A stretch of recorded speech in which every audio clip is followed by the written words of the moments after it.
A warning from history, the Carrington Event. Carrington Event, they know, was not unique. Now, for the people that don't know what a Carrington Event, the Carrington Event was, well, that was a massive electrical storm which hits the Earth September 1st, 1859. It did massive damage in parts of North America, wiping out the high-tech of the day, which was the telegraph lines, which there's reports of the telegraph lines literally burning up and spontaneous fires occurring in some of the offices that had telegraph lines into them and devastating damage. Now, the damage it did was nowhere near as severe as what we could expect to occur if we had one today, that all our modern electronics, from our cars to, well, this computer that this is being done on, even if it's off, it may be totally destroyed by the Carrington Event.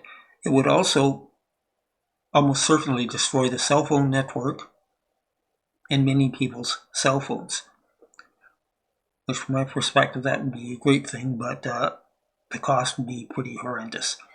Now, when we look at the Carrington Event, they note that it doesn't seem to have been the only massive one that occurred in history. That September 1770, the Red Aurora blanketed Japan and parts of China. Captain Cook noted it in the Timor Islands south of Indonesia.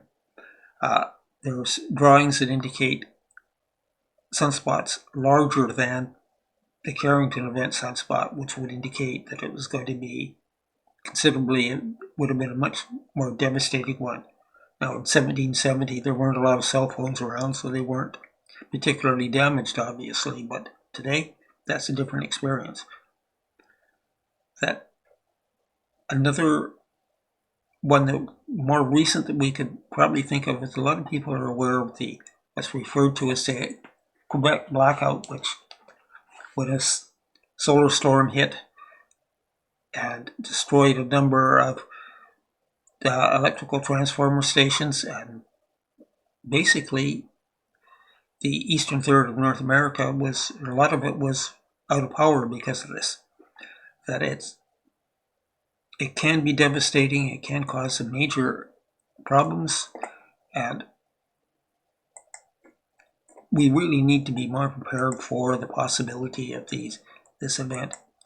In my opinion, or looking back at history, it seems the major ones occur every 100 years or less than that.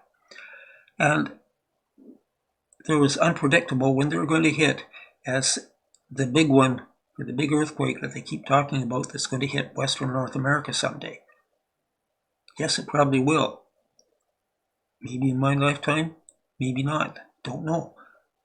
But I suspect there's a greater probability that a massive sunspot will hit somewhere in the world, more likely than there will be a big earthquake in Western North America. And we're not prepared for it. That we can't rebuild things like electrical substations quickly. They take time to build the equipment, and if the factories to build it have been hit by the sunspot and an electrical storm, be all that much longer. That we have to start taking and thinking more about the effect of what this could do to us. That we have earthquake drills, we talk about earthquake preparedness and all this, but we're not talking about electromagnetic preparedness for when it goes. As they say, they knock out the cell phone network, but it will do a lot more damage as well. And if one hit, we could literally be knocked back to the Stone Age.